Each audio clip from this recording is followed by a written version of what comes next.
1970-এর দশকে সোভিয়েত রাশিয়ায় একটি সাধারণ ফল, যা আজকের দিনে আমরা সহজেই পাই, সেটা ছিল বিরল এবং অদ্ভুত এক জিনিস। হ্যাঁ, সেটা হলো কলা। আজকের ভিডিওতে আমরা জানব কিভাবে সোভিয়েত রাশিয়ার মানুষ প্রথমবার কলা খেয়েছিল, আর সেই অভিজ্ঞতা কতটা মজার ছিল।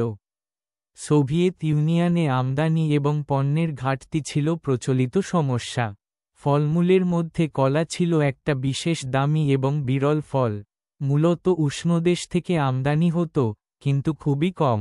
তাই যখন বাজারে কলা আসে, তা ছিল এক বিরল ঘটনা। একদিন হঠাৎ প্রচুর কলা বাজারে আসে।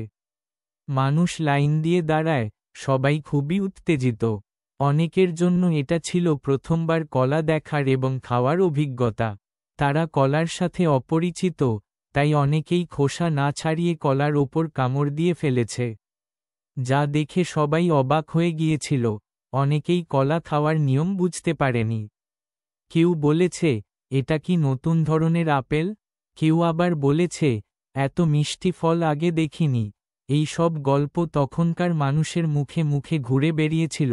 কয়েক বছর পর কলা আরও সহজলভ্য হয় এবং সোভিয়েত রাশিয়ার মানুষের দৈনন্দিন খাদ্যের অংশ হয়ে ওঠে। এই ছোট্ট ফলের গল্পই আমাদের শেখায় কিভাবে সময় ও পরিবেশের পরিবর্তনে সাধারণ জিনিসও অসাধারণ হয়ে ওঠে। আজকের দিনে কলা আমাদের কাছে খুবই পরিচিত, কিন্তু 1970-এর দশকের রাশিয়ায় এটি ছিল বিরল এবং মজার এক স্মৃতি। ধন্যবাদ ভিডিওটি দেখার জন্য। লাইক এবং সাবস্ক্রাইব করতে ভুলবেন না।